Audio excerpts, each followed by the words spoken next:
같이 말씀 보시겠습니다. 말씀은 야고보서 3장 17절에서 18절입니다. 다 찾으셨죠? 우리 한 절씩 봉독하겠습니다. 다 같이 봉독하겠습니다.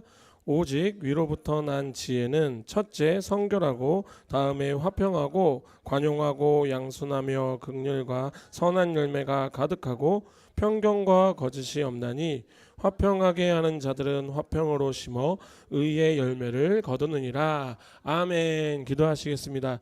할렐루야. 거룩하신 주님, 주님의 이 성품, 위로부터 난 그 지혜가 가지는 성품, 주님 우리가 살아내게 하여 주시옵소서. 하나하나 주님 깨달아갈 때 자책하는 자들이 아닌 그 앞을 넘어가서 온전히 하나님의 말씀대로 순종하고자 하는 그 용기를 갖는 자들 되게 하여 주시옵소서. 전하는 입술 너무나도 부족합니다. 주님께서 함께하여 주셔서 세상에서 하는 쓸데없는 소리 하지 않는 입술 되게 하시고 오직 하나님의 말씀만 선포하게 하여 주시옵고 듣는 귀 할례하사 하나님의 말씀만 듣게 하여 주시옵소서. 온전히 주님께 모든 것을 맡깁니다. 예수 그리스도의 이름으로 기도드립니다. 아멘. 임마누엘. 먼저 이른 아침 그리스도의 몸된 교회와 지체를 섬겨주신 많은 우리 성도님들께 교회를 대표해서 감사의 말씀을 드립니다. 감사합니다. 아멘. 아멘. 자, 제가 이 장갑이 되게 힘들어요. 왜냐면은 여기 보시면 반지 있잖아요. 요게 제가 반지를 30호를 껴요. 30호 아마 들어보신 적 없었을걸요. 30호 끼는 제가 알기로는 아마 한상민 집사님 정도는 낄까 말까 하는데 보통 30호 안 끼거든요. 제가 30호 낀다고 하면 사람들이 다 맨처음에 그래서 이거 뽑으면 사람들이 맨처음에 뽑아서 밑에다 놔두면 뭐라냐면은 누가 열쇠고리를 여기다 놔뒀어? 이래요. 30호에서 길게는 31호. 근데 31호는 우리나라에서 없어요. 그래서 이제 따로 만들어야 되는데 그러다 보니까 이제 제가 뭔가를 꼈다 뺐다 하는 게 굉장히 힘들어요. 그래서 진짜 나중에는 다음 번부터는 이제 잘 늘어나는 면장갑 괜찮죠. 이게 그렇게 큰 문제는 아니니까. 자, 어쨌든 이제 말씀을 전하겠습니다. 우리가 2주 이제 세 번째 시간이죠 벌써. 두 번째 시간 동안 가진 게 성결과 화평과 관용과 양순. 그런데 이제 가만히 생각을 해봤는데 지금 우리가 로마서 3장 끝났잖아요. 그리고 야고보서 3장은 이제 끝나가는 거잖아요. 그런데 벌써 2년이 다 돼가요. 야, 그러면 도대체 내가 살아있는 한에 로마서를 끝낼 수 있을까라는 고민도 해보고 야고보서는 과연 야고보서는 끝날 것 같기는 해요. 그런데 2년 동안 지금 한 게 로마서 3장이랑 야고보서 3장까지밖에 못 갔어요. 이것도 어떻게 보면 축복이신 거예요. 이렇게 하나하나 꼼꼼하게 제 자랑은 아니고 제가 성격이 그래갖고 그래서 알아야지 살아내잖아요. 그죠? 뭉뚱그려서 그냥 추상적으로 살아내십시오라고 하는 건 누구나 할 수 있어요. 그런데 그것을 어떻게 살아내야 되는지 어떤 것인지를 알아야 된다라는 거. 그렇기 때문에 이제 우리가 성결과 화평과 관용과 양순에 대해서 나눴어요. 그리고 위로부터 난 지혜는 머리로만 머무는 게 아니라 지식으로 머무는 게 아니라 이제 성령님께서 다스리시는 인격임을 함께 알아봤죠. 즉 뭐다? 하나님 앞에 성결로, 사랑 관계에서는 화평과 관용으로, 말씀 앞에서는 양순으로 잘 받아들이는 마음. 다 이해하셨죠? 또 몇몇 분들은 또 언제 또 그런 이야기를 했대? 이런 분이 있을 그러면 안 돼요. 자, 그리고 이제 오늘 이 지혜는요. 이제 여지껏 그 네 가지가 마음에서 우리의 이 성품을 이야기하는 거에서 이제 이게 손과 발로 내려오는 지점이 되는 것 같아요. 그래서 이것이 바로 뭐냐면은 개인에서 이제 공동체로 흘러가는 모습이 될 것 같습니다. 야고보는 말합니다. 오직 위로부터 난 지혜는 첫째 성결하고 다음에는 화평하고 관용하고 양순하며 긍휼과 선한 열매가 가득하고 편견과 거짓이 없나니 여기서 눈여겨볼 흐름이 있다니까요. 뭐다? 앞에서 네 가지는 내면적 태도였어요. 근데 그 뒤에서부터 태도는 뭐냐면은 이제 행동으로 보이는 거예요. 이제 행동에서 열매를 맺는 거예요. 간단하게 말씀드리면 이런 거죠. 긍휼은 타인의 아픔을 공감하는 거. 그래서 내 마음에 품어서 아파하는 능력이 바로 긍휼이고, 선한 열매는 뭐다? 그 긍휼이 이제 사랑의 행동으로 맺히는 결과예요. 자, 이제 끝났습니다. 아시겠죠? 그러니까 다시 말해 뭐다 지혜는 위로부터 난 지혜는 느끼는 마음, 이 긍휼이 움직이는 손, 선한 열매로 이어진다라는 거예요. 아마 정말로 많은 분들이 경험해 보셨을 거라 저는 믿거든요. 저 또한도 이런 갈등 많이 했어요. 어떤 거냐면 이거 있잖아요. 알긴 알아. 가야 되는데. 근데 발걸음이 안 떨어져. 또 우리가 그런 거 있잖아요. 옆에 저 사람 사랑해야 되는데. 그죠? 저 사람 내가 진짜 보고 있으면 사랑해야 되는데. 이 마음은 아는데 이미 벌써 내 마음속에는 내가 사랑할 사람과 사랑하지 않을 사람을 갈라버리고 있는 모습들. 이런 경험들 다 있으시죠? 몇 분 안 계신가 봐. 그럼 이제 그 몇 분하고 못난 담임 목사만 이렇게 우리가 대답하신 몇몇 분은 영성 저하고 같이 영성이 부족해서 우리가 아직 우리는 성경 공부를 하는 걸로. 자, 여하튼 이제 이런 경험들 전 분명히 다 있을 거라 생각하거든요. 그러니까 이 말은 뭐냐면요. 위로부터 난 이 지혜는요. 마음에서 행동으로 내려오는 시간. 그리고 사람을 가르치지 않는 사랑으로 넓어지는 이 시간, 그 시간이 우리에게는 다 분명 존재를 한다라는 거예요. 필요하다라는 거예요. 물론 이제 한 번에 움직일 수 있으면 뭐다? 땡큐죠. 근데 여기 계신 분들 한 번에 움직이세요? 심지어는 우리가 오늘 움직일 수도 있어요. 맞죠? 내가 오늘 사랑해야지. 사랑하고 근데 그 다음 날 어머 집사님 했는데 쌩하고 지나가면은 거봐 내가 저럴 줄 알았어. 내가 진짜 내가 미쳤지부터 나오고 내가 왜 그랬을까부터 막 이런 거. 그러니까 보면은 우리가 하나님의 말씀이 들어왔다. 그 말씀을 살아낸다라는 것은 분명히 그 간극들이 있어요. 근데 이 간극들은 보통 잘 안 돼요. 근데 오늘 그냥 오늘 이 본문 말씀이 그냥 그 말씀과 나의 행동에 그냥 다리를 좀 놓아주는 역할을 하지 않을까라는 생각을 합니다. 그러므로 오늘 이 시간에 우리가 한 마음으로 이렇게 기도하면서 시작을 해야 될 것 같아요. 따라해 보세요. 주님, 제 지혜가 머리에 머물지 않게 하시고 긍휼이 손으로 내려오게 하시고 그 손이 편견 없이 뻗어나가게 하시고 복의 근원 대신 주께 받은 은혜를 우리 모든 공동체 가족에게 동일한 사랑으로 나누게 하여 주시옵소서. 아멘. 자, 오늘 끝났습니다. 가십시오.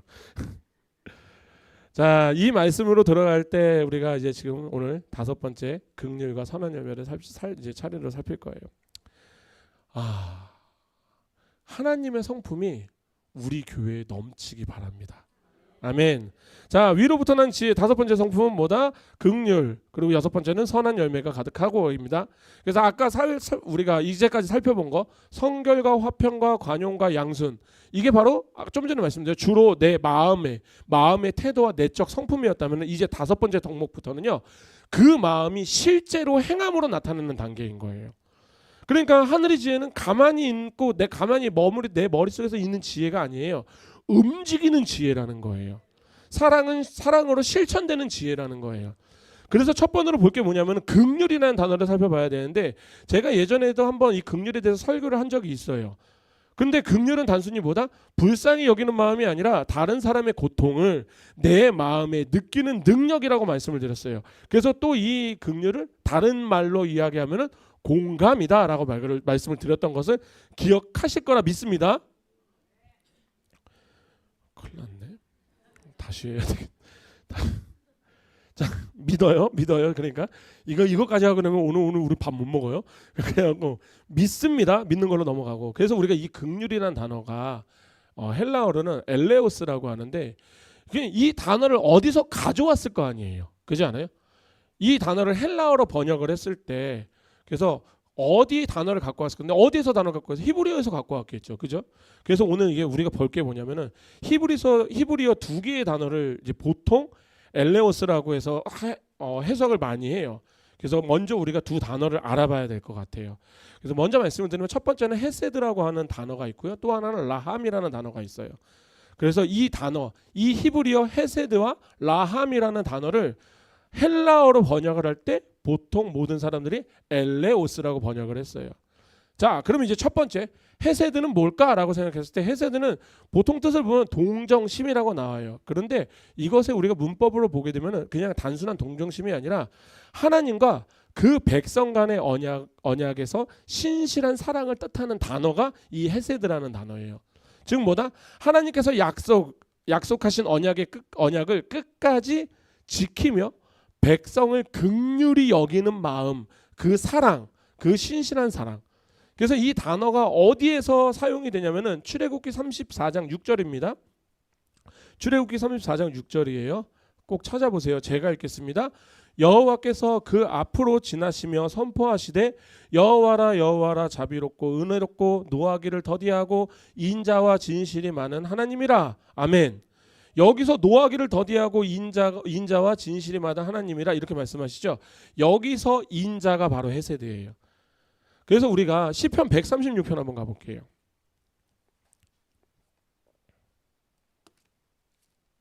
시편 136편입니다. 참 전 이 말씀 참 하나님 진짜 굉장하신 하나님. 시편 136편을 보시면요. 그의 인자가 영원함이로다 이 말씀이 나오죠. 이 말씀이 몇 번 나오는 것 같아요? 알아맞히면 퀴즈. 그의 인자가 영원함이로다 하나님의 인자가 영원함이로다 몇 번 나오는 것 같아요? 각 절마다 나와 26절 26번 나옵니다. 그러니까 뭐냐면은 136편은요 하나님의 인자가 영원하다장이에요.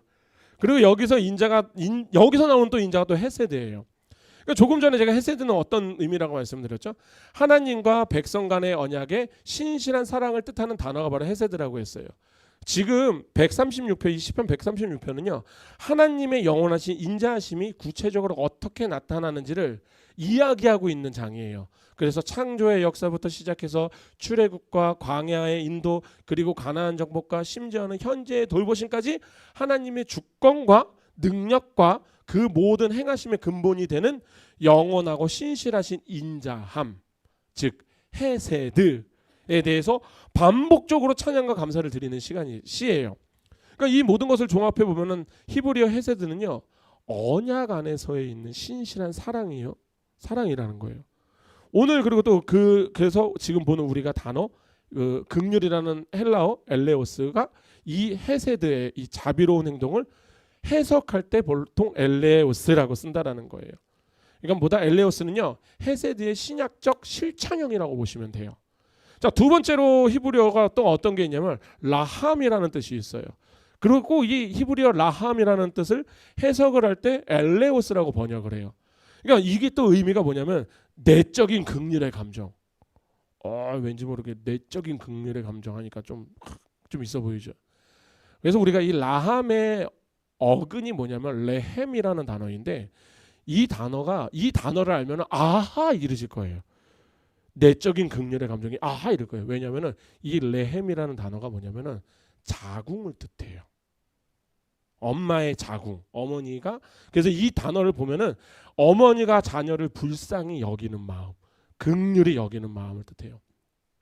그래서 이사야서 49장 15절을 보면 이렇게 나와요. 여인이 어찌 그 젖 먹는 자식을 잊겠으며 자기 태에서 난 아들을 긍휼히 여기지 않겠느냐. 그들이 혹시 잊을지라도 나는 너를 잊지 아니할 것이라. 아멘. 여기서의 긍휼이 바로 라함이에요. 그러니까 하나님이 얘기하시는 거예요. 뭐냐면 내가 나의 긍휼은 야 니네들끼리도 엄마가 젖 먹는 자식을 잊는 거 봤냐? 아니야. 내가 너희를 그렇게 보고 있다고. 그 이야기를 하시는 거예요. 시편 103편 13절에서 이렇게 또 얘기합니다. 아버지가 자식을 긍휼히 여긴 같이 여호와께서는 자기를 경외하는 자를 긍휼히 여기시나니 여기서의 또 긍휼이 라함이에요.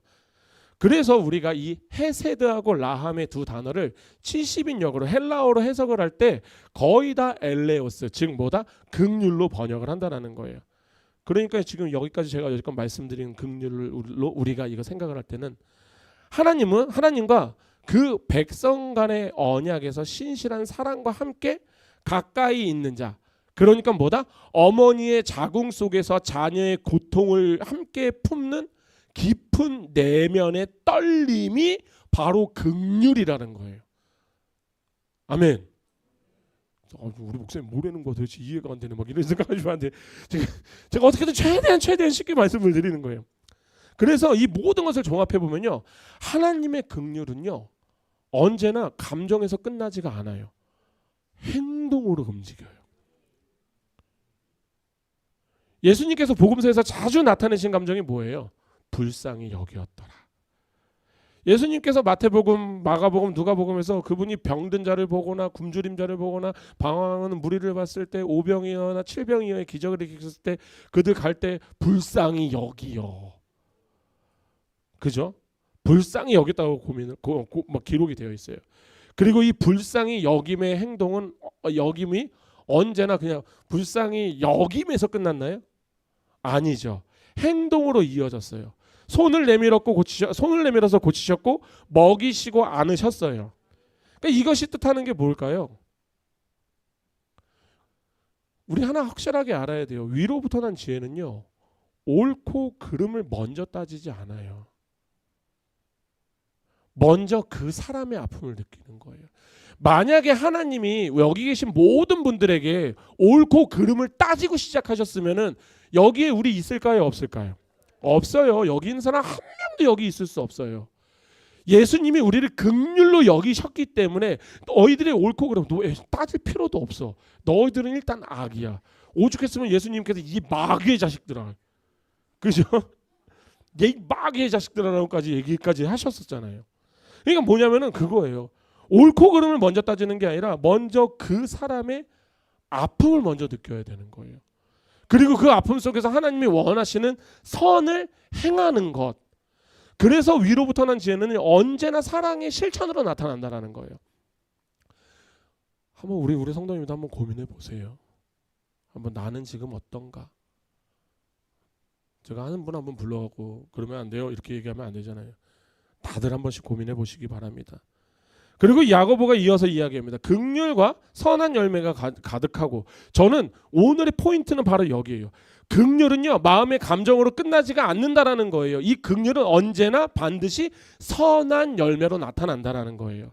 사람을 불쌍히 여긴다면은 불쌍히 여기고 잘 가라가 아니잖아요. 아유, 내가 불쌍히 여겨, 알았어, 내가 알아, 그 마음, 잘 가, 그게 아니잖아요. 그 다음은 뭐다? 넥스트가 뭐다? 도움의 손을 내밀어야 된다라는 거. 이게 바로 하늘의 지혜가요, 이제 땅에서 맺히는 지혜, 열매가 되는 거예요.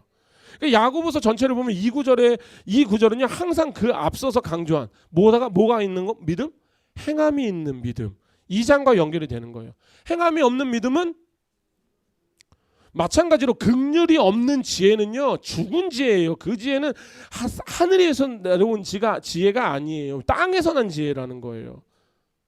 그래서 우리가 야고보서, 우리 다시 본문으로 넘어가서 야고보서 2장만 볼게요. 2장 본문 다시 본문에다 다들 이렇게 해서 뭐 하나 이렇게 다 껴놓으셨잖아요. 금방 찾아갈 수 있을 것 같으니까 본문으로 넘어갔다가 2장 17절 15절에서 17절 볼게요. 찾으셨나요? 우리 한 목소리로 봉독하시겠습니다. 만일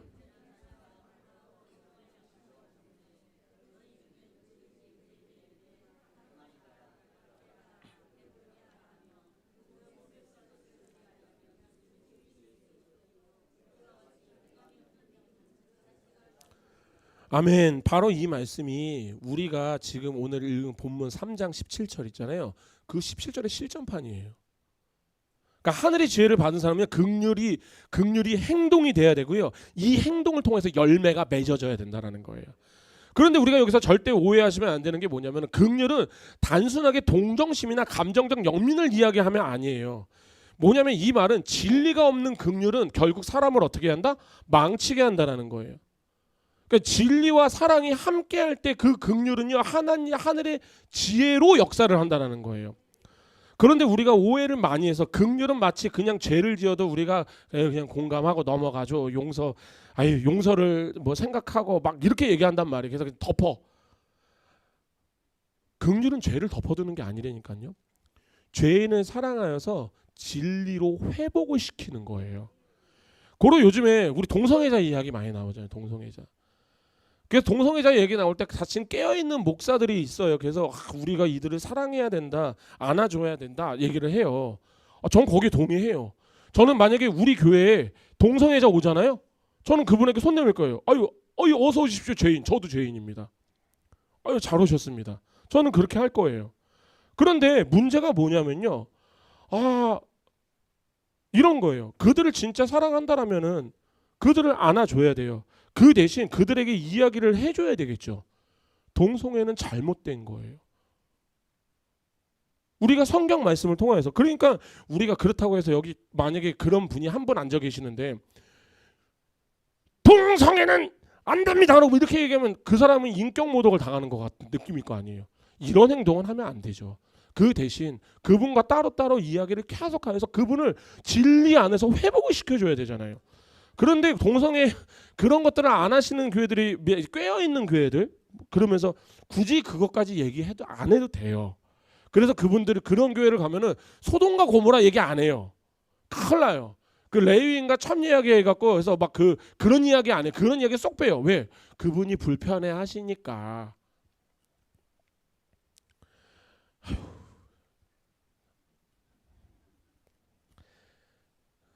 물론 저는 이제 그렇다고 해서 그분의 타켓으로 그런 것을 하면 안 되죠. 하지만 우리가 그 말씀이 흐름으로 나오면 그 이야기 해 드려야 돼요.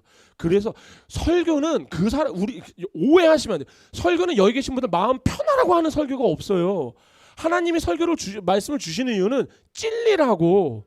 니네 한 주 동안 니네 개망난이처럼 개망난이 이런 말 써도 되나? 개차반은 더 안 좋은 말. 너 니네 되게 세상적으로 살았잖아. 들어와서 제발 정신 차리고 다시 나가라고 그 말씀을 해주는 거예요. 여기 와서 주님 오늘 주님이 사랑의 말씀을 듣고 싶습니다. 사랑하니까 정신 차려 이거사. 너 만약에 너 내가 다음 주 뭐 화요일 날 오면 어떡할 거야? 그럼 니네 큰일 난다. 그 이야기 하시는 거예요. 그러니까 그거예요. 여기 만약에 우리 교회에 있잖아요. 진짜 그런 분들 오시면은 전 진짜 제가 먼저 나가서 발벗고 그들을 안아줄 거예요. 여기 계신 분들 다 그러셔야 돼요. 근데 그 대신 그분과 이야기를 할 때마다 물론 그분은 미치겠죠. 얘기할 때마다 성경 말씀을 좀만 나눌 때마다 자꾸만 자기가 하고 있는 건 잘못됐다고 얘기하니까 미치고 환장하겠죠. 그런데 그렇게 깨트려야 된다고요. 그리고 그렇게 깨트리면요. 그들은 돌아오게 돼 있어요. 생각보다 많은 이들이 주님 안에 들어와서 말씀을 통하여서 성경 공부를 통해서 진짜 많이 그것을 회심을 한다니까요. 동성애가 잘못됐다는 걸 깨닫고 다시 이성애자로 돌아온다니까요. 그런 분들 되게 많아요. 이렇게 진리를 선포해야 되는 거예요. 그를 사랑하니까 그냥 덮어주고 그들을 안아주는 게 아니라 안아주세요. 그 대신 진리를 선포하세요. 원수를 사랑하라. 아멘. 옆에 있는 집사님들끼리 해서 원수 하고 있지 말고 옆에 있는 아유 진짜 이놈 집사님 뭐 이런 거 가지고 있지 말고 하나님의 진리를 배척하는 세력들을 사랑하라고요. 우리가 사랑하면 뭘 줘요? 연애들 안 해보셨어요? 우리가 누군가를 사랑하게 되면은 그 사랑하는 사람에게 내 거 있는 거 없는 거 다 주잖아요. 좋은 거 주잖아요. 좋은 거 주려고 노력하잖아요. 그죠? 우리가 가진 좋은 게 뭐예요? 예수, 아멘. 하나님, 아멘. 성령님, 아멘. 원수를 사랑하라. 하나님의 진리를 배척하는 자들에게 그럼 뭘 줘야 돼요? 예수, 아멘. 그렇게 그들이 하나님 안으로 들어오게 하는 게 사랑이에요. 그렇게 전 우리 주사랑교회 우리 성도 여러분들이 이 긍휼이 여기 계신 분들 그렇다고 해서 이제부터 우리는 동성애자들만 받아야 돼? 그게 아니라 우리 먼저 우리 안에 있는 사람들을 먼저 사랑하자고요.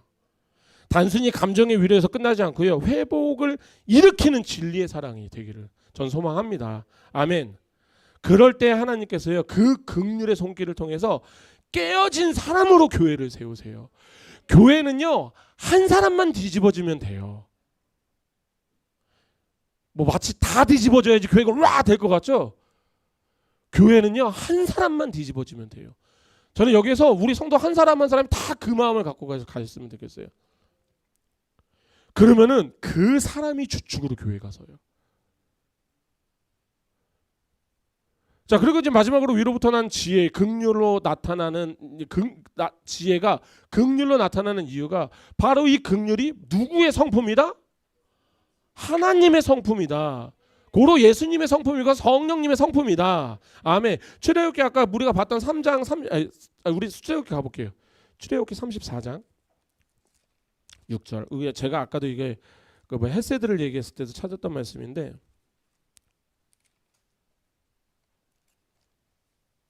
출애굽기 34장 6절입니다. 우리 다 같이 찾으셨나요?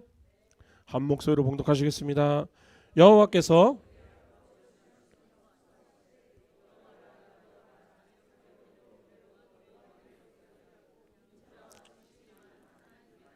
아멘. 여기서 자비롭고 있잖아요. 이 자비롭고가 또 라훔이에요.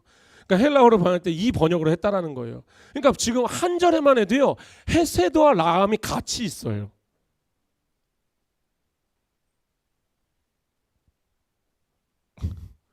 한 절이요? 처음 듣는데요. 뭐 이러는 분이 계시면 안 돼요. 아까도 그거 했던 말씀이에요.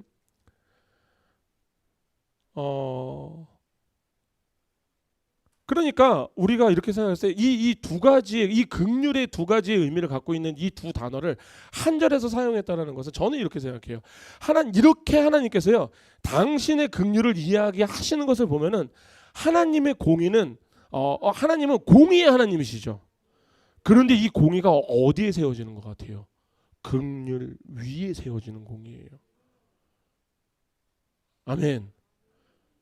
그래서 하나님의 공의를 이루시기 위해서, 하지만 우리를 긍휼로 여기시기 위해서 우리를 대신할 분을 세우신 거죠. 화목 제물, 그게 바로 예수 그리스도. 아멘. 십자가 사역을 통해서 하나님의 공의는 완전해졌어요. 하지만 그걸로 인하여서 정말 죽어야 되는 죄인들이 정죄를 받지 않았어요. 긍휼과 회복의 기회를 주셨다라는 거예요. 다시 한번 말씀드릴게요. 우리가 여기 있는 이유가 이 이유예요. 지금 오늘 우리가 예배를 드리고 살아있는 이유가 바로 하나님의 공의를 하나님께서 세우시고 긍휼로 우리를 덮으셨기 때문이에요.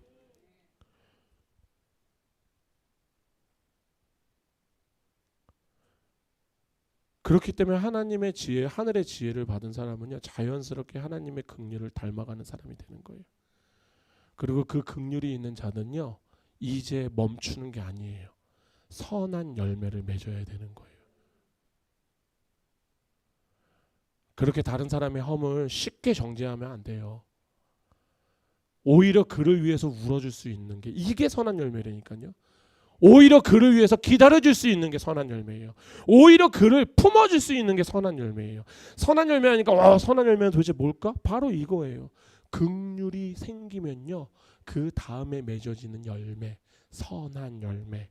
아멘. 그것이 바로 지혜를 가진 성도들입니다. 아멘. 이제 말씀을 정리하겠습니다. 깜짝 놀랐죠? 왜 이렇게 빨리 끝나지? 막 이렇게 생각했는데, 왜냐하면은 오늘의 또 말씀과 성찬식의 말씀과 오늘의 말씀과 오후 예배 때 또 하이델베르크가 또 연결이 돼요. 죽을 것 같아요, 아주 그냥. 그렇게 해서 연결시키는 것도 힘들어.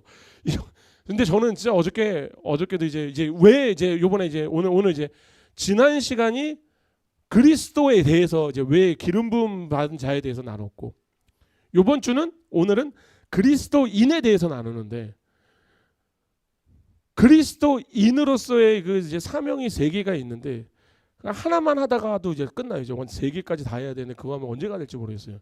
오히려 성경 공부를 따로 했을 때보다 지금 더 깊게 하나하나씩 들어가는데, 그러면서 오늘도 어저께 이제 저녁에 막 정리를 하면서 또 하나님 대단하시다. 이렇게 연결을 하시는구나.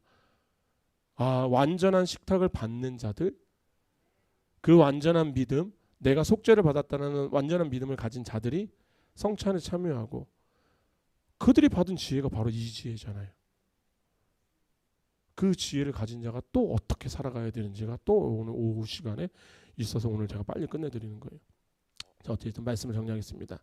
자, 오늘 우리가 위로부터 난 지혜는 단순히 머리에 머무는 지혜이다 아니다?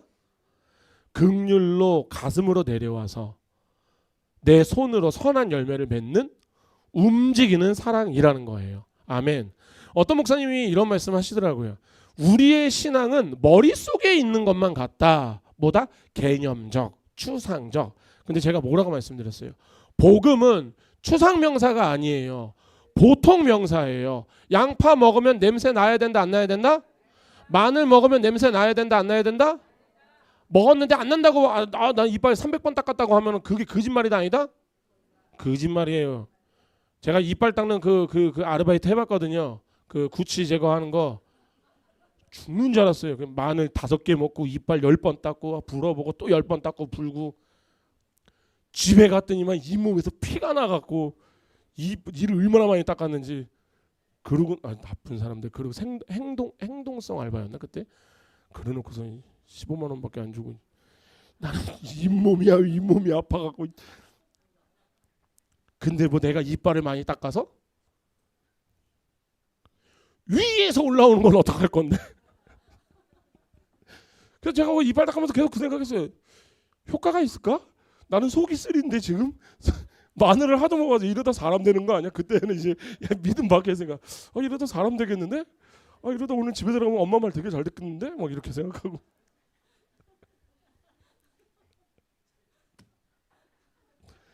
아유 주님. 그런 것 같아요. 어떤 목사님 그러더라고요. 그 목사님 자녀들은 뭐 아니면 도래요. 돈은 이게 저는 도였어요. 저는 진짜 도였어요. 저는 백도. 저는 백도였다가 지금 잘 다시 던져져갖고 지금 이제 뭐까지 아니고 유 정도 된 것 같아요. 그 정도 된 것 같은데 어찌 됐든. 그러니까 이 말은요. 그러니까 제가 다시 한번 말씀드릴게요. 신앙은요 개념적이 아니에요. 추상적이 아니에요. 머릿속에만 머물러 있으면 절대 안 돼요. 나와야 돼요.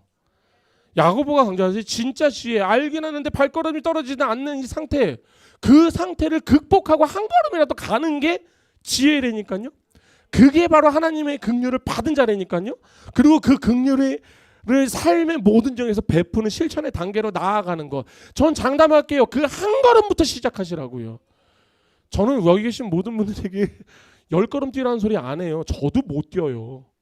저도 때로는요 2걸음 갔다가요 3걸음 다시 올 때 있어요. 와 이렇다고? 나한테 이렇게 한다고? 저도 그럴 때가 있는데 몰라 10걸음 20걸음을 가라 그래요. 그런데 최소한 있잖아요. 우리가 한 걸음 한 걸음 다 손 붙잡고 걸어가잖아요. 한 명이 발 빼면요 그 사람은 일단은 못 가요. 손 붙잡고 있어갖고 빼지를 못하잖아요. 우리 늦어도 돼요. 한 걸음씩 가면 돼요. 그 한 걸음 한 걸음. 제가 걸어다니면서 여행 되게 많이 했잖아요. 십몇 년을. 미친놈이지. 그러면서 딱 이제 여자애들이 이제 오빠는 대장은 왜 이런 여행을 해요? 이 여행만큼 정직한 건 없어. 내가 한 걸음을 걸을 때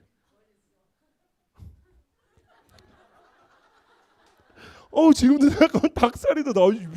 미친놈이지 미친놈 이게 내가 한 걸음을 걸을 때 앞으로 나아갈 수 있어. 어머 오빠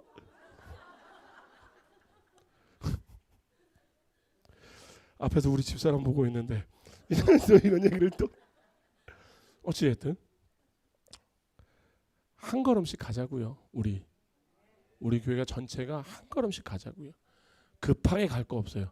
정말 한 걸음 한 걸음. 늦어지면은 제가 업고 가겠습니다. 아멘. 그렇게 우리가 오늘 이 긍휼에 대해서 선한 열매에서 오늘 배웠잖아요. 머릿속으로 가지고 계시지 마세요. 이제 그거 아무것도 아니니까 손으로 잠깐만 내려오게 해주세요. 그러면 분명 선한 열매가 맺을 겁니다.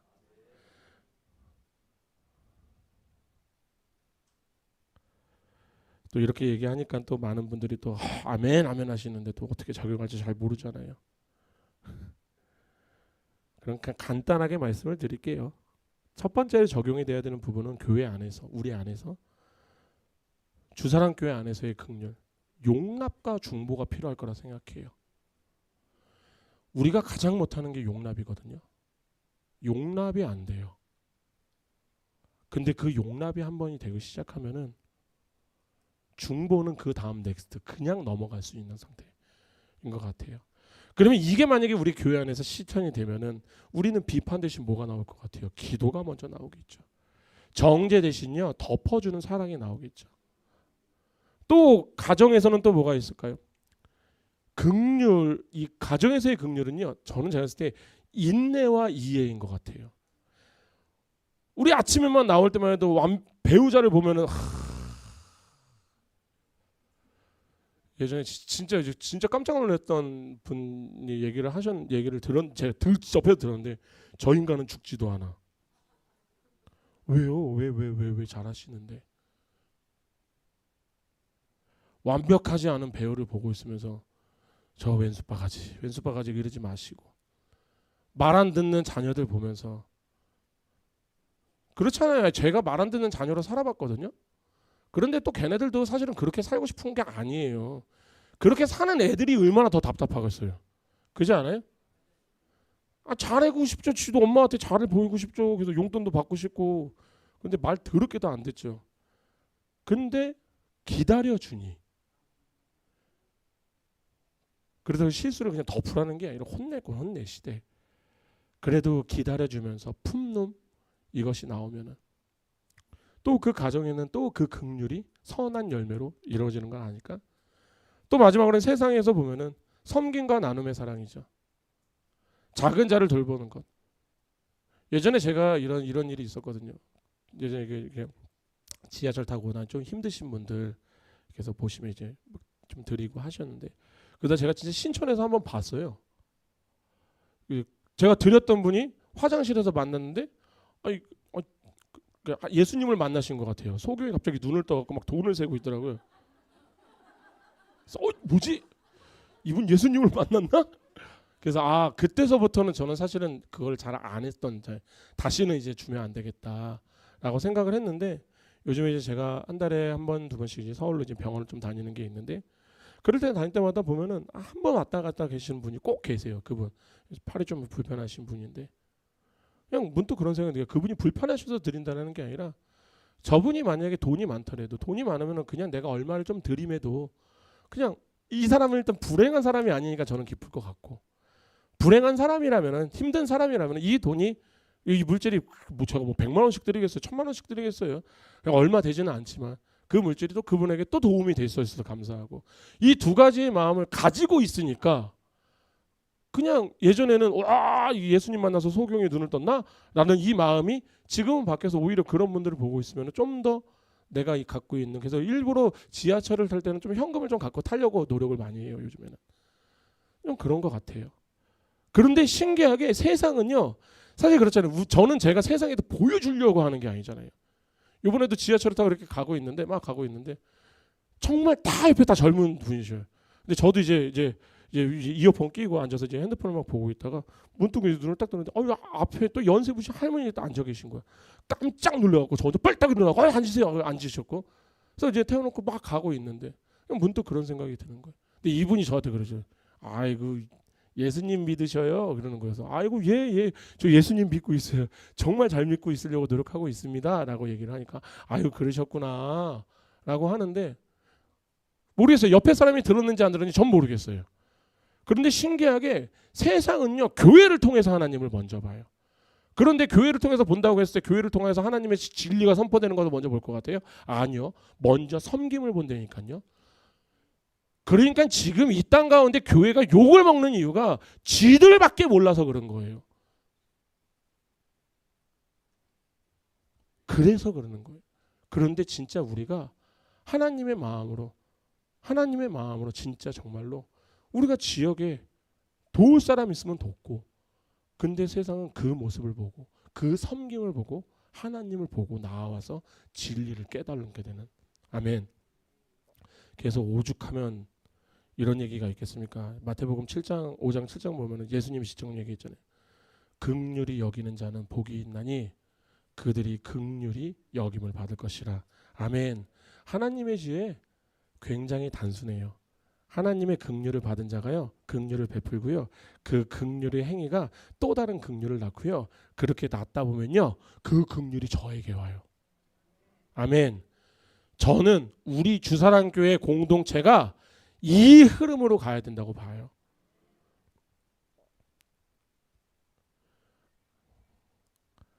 그렇기 때문에 하늘로부터 난 이 지혜, 머리로만 있는 지혜 아닙니다. 그것은 손으로 내려오는, 긍휼로 손으로 움직이고 선으로 삶의 열매를 맺는 지혜. 그렇게 오늘 이 자리에 계신 우리 모든 성도 여러분들이 다들 기도하셨으면 좋겠어요. 주님, 저의 지혜가 하늘 위에 위로부터 난 이 지혜, 내가 받은 이 지혜가 머리에서 머물르지 않게 하시고, 우리 예배 시작하면서 처음 같이 기도문 하나 했잖아요. 긍휼히 손으로 내려와서 선한 열매를 맺게 하여 주시옵소서. 그렇게 되는 우리 주사랑교회가 되기를 예수님의 이름으로 축원합니다. 기도하시겠습니다. 사랑과 긍휼의 하나님 아버지, 오늘 말씀을 통하여 우리의 지혜가 머리에 머물지 않고 가슴으로 내려오며 손과 발로 움직이는 사랑의 열매가 되게 하심에 감사를 드립니다. 주께서 우리에게 먼저 긍휼을 베푸셨듯이 이제 우리도 받은 긍휼로 다른 이들을 품게 하시고, 하나님 더 나아가 우리가 말로만 하는 사랑이 아니라 마음속에서부터 누군가를 구분하여서 하는 사랑이 아니라 이제 진짜 긍휼한 마음으로 모든 일을 품는 그 선한 열매를 맺게 하여 주시옵소서. 그렇게 교회 안에서 비판보다 중보가 넘치게 하시고, 가정에서 인내와 이해와 사랑이 흐르게 해 주시옵고, 세상 속에서 섬김과 나눔의 손길이 있게 하여 주시옵소서. 예수님께서 병든 자를 보시며 불쌍히 여기시고 방황하는 무리를 품으셨던 그 마음 우리 안에 부어 주시옵고, 그래서 주님, 우리의 신앙이 머릿속에 있는 그 개념적 신앙이 아닌 손끝의 사랑으로 증거되는 신앙 되게 하여 주시옵소서. 오늘도 우리에게 새로운 긍휼을 주시는 주님께 감사를 드리며 예수 그리스도의 이름으로 기도드립니다. 아멘.